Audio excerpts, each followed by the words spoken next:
Coleman just couldn't stop thinking about that hug. Good Lord, he should have said something. The sergeant couldn't stop kicking and berating himself for his cowardice. How could he let such a perfect opportunity go?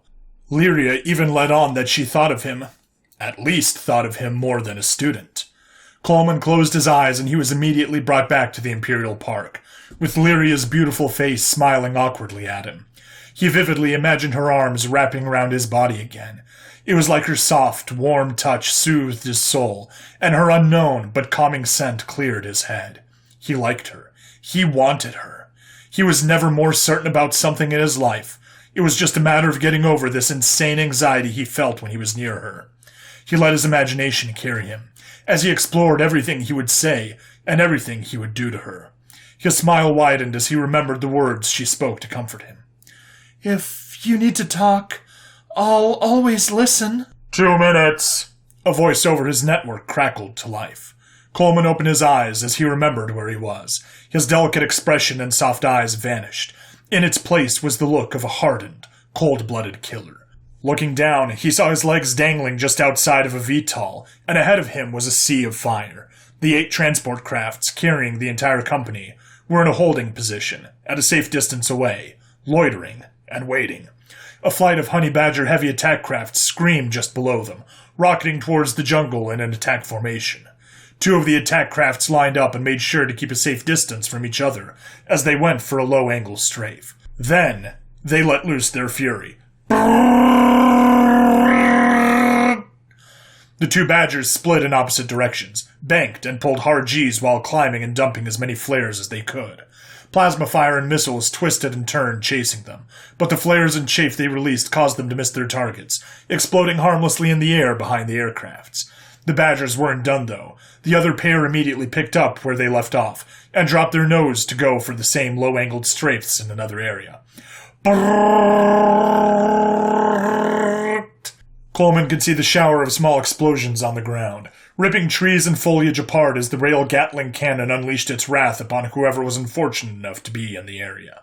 This time, they both each dropped 2 large oblong-shaped objects from their hardpoints. The objects curiously tumbled through the air, captivating Coleman. He was laser-focused on each uneven rotation of the objects, until they hit the ground. The ground below turned into hell, as a sea of liquid fire swept over entire sectors of the jungle. An old, ungodly concoction made even more potent by modern chemistry. Whatever this evil liquid touched, it stuck to and burned with no way of extinguishing it, other than letting it consume whatever it clung to. 1 minute! The pilot's voice resounded in his helmet once more. The Honey Badgers banked hard again, one breaking right, another climbing while they both released more flares and chaff. The aircraft were providing close air support for a special operations team that was in deep shit, and Coleman's company was the quick reaction force. Once more it was time for them to jump into hell. Outlaw 3-2, this is Outlaw 3. We're going to need to move fast and dangerous. The TIC, troops in contact, have wounded. His platoon commander spoke to his squad leader over comms. Several giant explosions rippled through the jungle, causing the inside of the VTOLs to violently shake from the shockwave. The time to land was nearing. Their artillery was making a clearing for their landing in addition to softening up the lizards surrounding the SOF team. So we're going to need to establish fire superiority fast, but we're going to be the ones to punch through the Tyrolac lines, the company commander finished. Great, Coleman muttered as he turned around to look at Staff Sergeant Felix, his squad leader, briefly. He chose to ignore the conversation. His part was simple enough. Kill as many lizards as you can. Coleman turned his head over to his right to see Eli staring right at him. If he could see his face through his helmet visor, he would swear the medic was frowning in annoyance. However, for all of Eli's misgivings, he never complained about combat. He would complain endlessly about the poor decisions of the army, their command, and whatever shithole he was in. But never combat. As a matter of fact, it almost seemed like he relished it. Eli went as far as printing a sharp-toothed Cheshire cat's smile, along with its disturbing cat-like eyes on his helmet. He was a man of many contradictions. 30 seconds, the pilot called out. At the same time, he felt a VTOL go into a steep dive to the tree line and bank towards the area where the Honey Badgers were busy destroying. Every soldier in the craft checked their weapon, pulling the bolt back on their rifle to make sure there was a round in the chamber, or flipping open the feed tray of their machine guns. Coleman suddenly heard numerous high-speed whistles streak over the aircrafts as they raced just a few meters over the jungle canopy. All of a sudden, the ground erupted into a cacophonous hellscape as an endless stream of explosions ripped through the area they were flying towards. You could just make out the mix of high fragments ripping through jungle from the splintering trees, creating a landing zone and smoke rounds that would provide them cover for their assault. 10 seconds! The last call and sign for everyone to make sure their weapons were ready. The last whistle of artillery fire impacted the ground with white phosphorus, indicating the barrage had stopped, and it was time for them to land. The entire jungle seemed to be completely suppressed, as not even a plasma bolt was fired their way. But that didn't stop the door gunners from getting some. Each aircraft didn't miss a beat. Everything ripped to life at once as a maelstrom of lead and death shot out from every door. Go, go, go! The crew chief yelled the moment it became safe for the soldiers to jump out. They didn't even land. The VTOLs came to a rolling hover, dumping every soldier into the tall grass and broken trees. Once they dumped their load of soldiers off into the jungle, the VTOLs hit full throttle at the same time. However, further in the jungle erupted into a hail of plasma bolts and missiles, aimed directly at their departing transports. The VTOLs immediately dumped more of their chaff and flares as missiles chased them through the air. Their second set of chaffs and flares seemed to be effective as they pulled away, but it seemed the artillery barrage didn't clear everything. A couple of missiles seemed to arc out from the smoldering canopy, and one found an unlucky target. Boom! A VTOL was rocked by an explosion. The vehicle seemed to nearly lose control, but somehow kept flying, popping more flares. Coleman had to give it to them. Whatever this special operations team was poking their nose in, they pissed off fucking everyone near it. This was going to be rough. He needed to refocus on the task at hand and raised his rifle in the direction of the missile, but someone fired before everyone else did. Thump! The sound of a grenade launcher being fired signaled everyone in formation to lay into the tree line. Boom! The explosion was essentially a direct hit on whichever Manpad's team, Man-Portable Air Defense System, fired the missile. God, I fucking love this thing! 100 meters at 11 o'clock! There's more of them! Kuribayashi yelled as she was already prepping another 40mm. Thump! Schmidt was already on his knees with his belt-fed machine gun resting on an artillery-felled tree, and the moment he saw her fire the second 40mm, he unleashed hell. Foliage seemed to bend and snap, giving way to the fireballs coming from his muzzle, and tracers tore through the jungle, snapping and piercing anything it hit. Lizards crumpled as they hid behind trees, thinking they would keep them safe. Boy next to Schmidt, this side! Staff Sergeant Felix ordered, and marked the location on the integrated battle map where he wanted them to be. Almost immediately, both men got up and ran to their designated support by fire positions. The moment they reoriented their weapons, they started pouring lead into the jungle that soldiers marked on their hoods. Get some! Poindexter yelled while he sent controlled burst after controlled burst into the jungle. Each red diamond indicated a potential enemy location, so the two worked on suppressing everything as an element started moving towards the jungle. Coleman was right next to Kuribayashi as the entire squad got up to make their way to the tree line. Looking around, he could see it was not only his platoon advancing, but the entire company was making a break for the forest to get out of the open. The moment Kuribayashi hit the tree line, she saw nothing but broken bodies, and splintered trees littered whatever dugout position they had here. The artillery barrage must have gotten lucky, and landed right on top of an enemy company. Oof! She cringed. They got fucked! A lizard seemed to be startled by her voice as it popped out of a foxhole just 20 meters away. The poor thing screeched, dropped its missile tube, and tried to scramble away. Crack, crack, crack! Kuribayashi promptly gunned it down, as she started to advance further into the forest with the rest of the squad, mopping up whatever was left. Coleman and everyone in the platoon noticed a very stark difference with those dead Tyrolacs. They no longer wore their flags and bright-colored armor. In its stead was an attempt to camouflage, and solid colors that matched their environments. No one had time to think about the implications, as deeper in the jungle seemed to explode to life. They didn't have a lot of time, and kicked into gear. It seemed the SOF team was being engaged again. Go! Were the only words the captain said to the entire company. Coleman took one last look behind him at the rest of the platoon moving debris and setting up a defensive posture. 3 platoons were staying behind to secure the loading zone, while his and his sister platoon were to push forward and extract the SOF team. He made a mental map of landmarks to make sure he was able to navigate his way back while they started to carefully push their way forwards towards the fighting. Each rifle was pointed at their respective sectors. Every soldier knew exactly where they needed to look and how far to keep distance from each other. As they inched closer and closer to the fighting, the lead element of the platoon encountered the backs of Tyrolak fighters. It seemed they caught 2 platoons worth of enemy moving into position and setting up their weapons to provide sustained fire. No one said a word as the soldiers maintained trigger discipline and started digitally marking enemy positions on their HUDs. The lieutenant immediately started giving subvocal instructions on their integrated networks. The platoon started to fan out and pull out grenades, ready their grenade launchers, or point their LMGs at the largest concentration of Tyrolak fighters. Coleman's initial reaction was bafflement at the lack of rear security, but upon noticing the smaller stature of the enemy, he realized these were just poorly trained conscripts. As everyone got into position, their lieutenant threw his grenade first, signaling the rest of them to throw theirs. 1,000. One of the Tyrolaks immediately noticed a small thunk right next to him. 1,000. When he looked down, he noticed an oddly shaped ball rolling around his feet, and his immediate reaction was to pick it up. 1,000. His war sister noticed the small ball in his hand and brought her face closer to it to investigate. 1,000. Looking around, it seemed he wasn't alone, as several of his war brothers and sisters were also investigating these curious balls. 1,000. The grenades almost all went off at once, annihilating the enemy lines, and the crescendo of battle was signaled by the hail of fire coming from the LMGs. It was less of a battle and more of an execution, as Tyrolak fighters dropped where they stood, or were cut down as they fled. "Felix, take your squad and push 'em!" the lieutenant screamed as he stood up while still firing his weapon. The squad left their cover without even being prompted, and followed their squad leader as they were being covered by the rest of the platoon. Coleman could hear a similar firefight happening just 100 meters to their flank, as their sister platoon was equally engaged.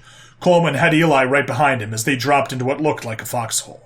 3 severely injured lizards were writhing inside after what Coleman could assume was a direct hit from a grenade.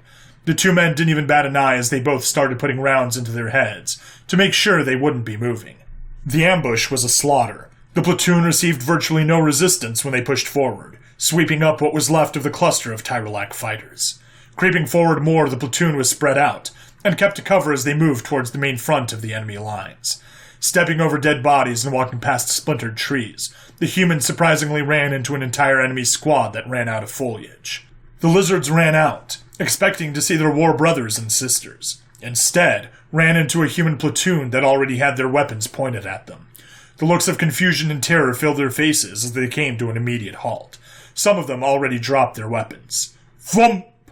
Kuribayashi wasted no time as she immediately fired her 40mm right into the middle of the entire group. Boom!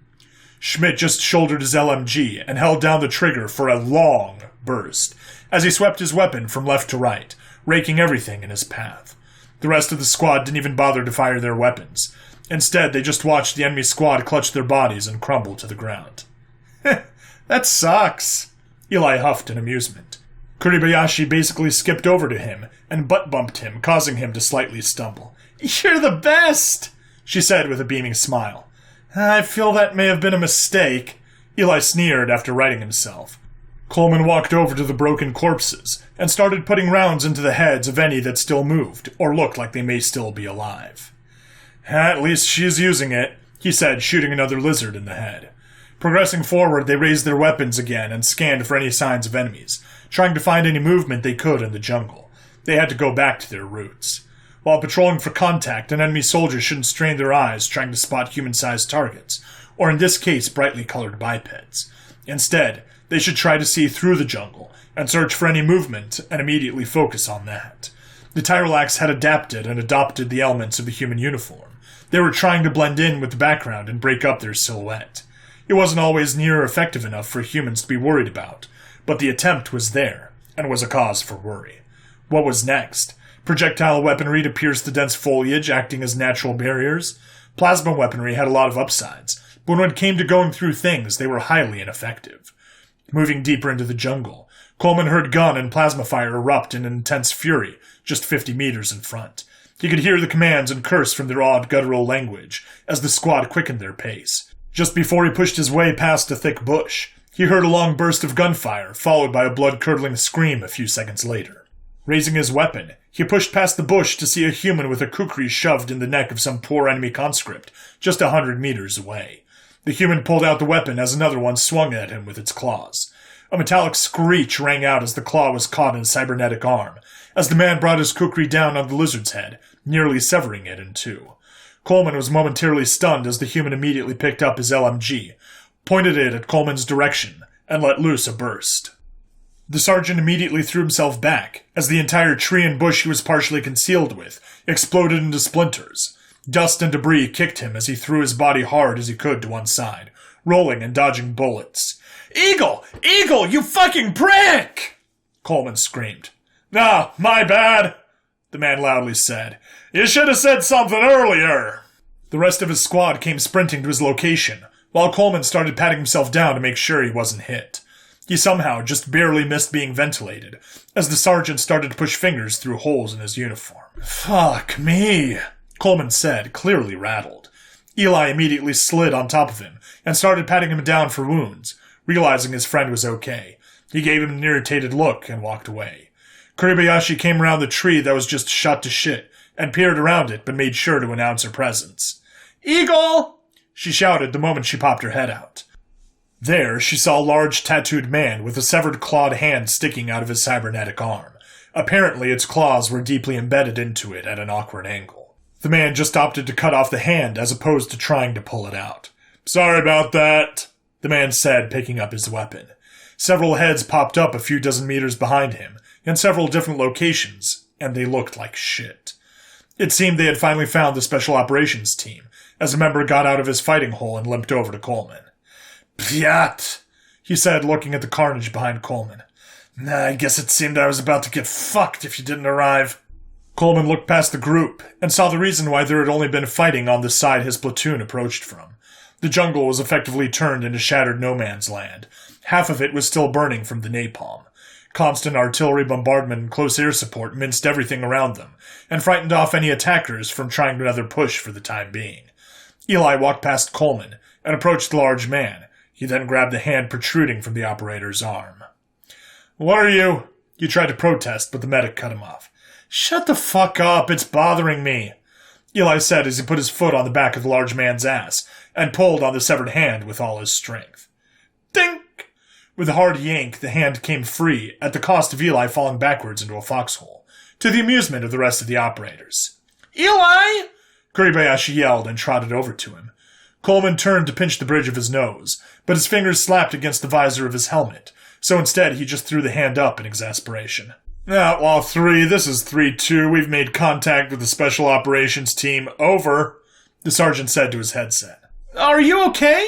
Kuribayashi asked quietly in the background while she held him up. "Yeah," Eli said, rubbing his head and looking around. It seemed everyone was fucked, and their medic was overworked dealing with 3 people. He took off his backpack and ran over to help.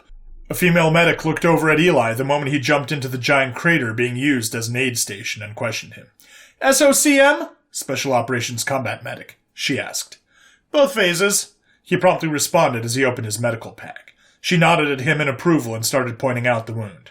"Shrapnel in his brain and severe concussion. We have to be careful when we move him." She pointed at an unconscious black man with third-degree burns and a bloody bandage wrapped around his head. "Bullets shattered her femur and hip, also a severed femoral artery. I managed to clamp it, but I don't know how long it'll last." The Special Operations medic pointed at a fair-skinned woman groaning in pain. She finally got to the one she was working on, a light brown-skinned man that seemed to be wheezing for breath. "Several broken ribs, a sucking chest wound, and more shrapnel than bone in his body." Her face seemed to contort in frustration, as her bloodied hand still worked. Eli didn't say a word and just got to work. Everyone was in critical condition, and he needed to help stabilize them. The 2 platoons finally finished sweeping the area of whatever was left of the defenders, and congregated on the Special Operations team's location. They formed a defensive perimeter to allow the now 3 medics to work on stabilizing and securing the wounded for transport. The other 2 medics available ran from operator to operator, treating their wounds. There wasn't a single man or woman that wasn't injured in some way from their ordeal. Coleman and Kuribayashi were kneeling behind a tree, looking outwards for any movement across the virtual hellscape. "You'd think there would be a lot more blood," Kuribayashi said, staring at the broken or burned bodies littering the destroyed jungle. Coleman couldn't help but notice several stiff corpses burned black from the napalm. "Could you imagine if these things relied on close air support or artillery like we did?" Coleman asked in amazement at what he saw. Kuribayashi cringed and remained silent. She saw a group of lizards that seemed to have eaten direct hits from 30mm HE, high explosives. I'd rather not," she answered, half queasy. Coleman turned around to see if there was any change in the situation behind him. Most of his platoon was busy doing exactly what he was doing, making sure they weren't going to be attacked while the medics worked. The second platoon was equally as busy securing their way back to the LZ, landing zone, while the medics were gently trying to get the wounded onto the foldable stretchers. God, he was glad he wasn't a medic. The education and training you had to endure to be a Helljumper medic was intense. They were expected to be voodoo witch doctors due to the fact that they were usually dropped onto hostile planets alone. They had to handle trauma management, cardiac life support, crazy field surgery, infectious diseases, and even fucking gynecology. Coleman was a meathead, and anything medicine-related was way too much responsibility for him, let alone being responsible for the medical well-being of half a platoon. He decided to focus efforts on things more in line with his capabilities, stare at the trees and make sure no one was shooting at them. And he excelled at it, since he just noticed humanoid figures walking close to the edge of the destroyed jungle, about 500 meters away. Several lizards popped out and proceeded to look around, as if they were reconnoitering the place. They hunched their backs low in an attempt to be sneaky, but Coleman could see them as if they were directly broadcasting their location. He gave them an A for effort, but an F for execution. Coleman jabbed Kuribayashi, who was looking in another direction, and pointed out the enemy recon element trying to sniff out their location. Outlaw 3 actual, this is 3-2. Be advised we have foot mobiles about 500 meters from our position, he quietly said over the radio. I think they're trying to see why their assault failed. The network was silent for a brief moment as Kuribayashi stealthily repositioned to give herself a better field of fire. Copy that, 3-2. Have you been spotted? The call came back. Negative, they're unaware of our presence, Coleman answered, shifting his rifle to a more comfortable position. Kuribayashi tilted her head a little bit, as she felt a most curious sensation. It was extremely faint, but she could almost swear she felt something disturbing. Hold your fire, we've just started evacuating the casualties, the lieutenant went on, but Kuribayashi started to drone him out. Was she going crazy? She put her weapon down and felt the ground with her hands, and eventually her face. It was faint, but she could feel it. The ground was vibrating. Sergeant? She called out. Coleman was still talking to the lieutenant and ignored her, as he kept his eyes on the lizard recon element. Sergeant? Kuribayashi called out again. Coleman waved his hand in an attempt to silence her, as he was getting more instructions from the platoon leader. Sergeant! She said loudly with concern over local comms. Shh! Coleman brought his finger to his helmet.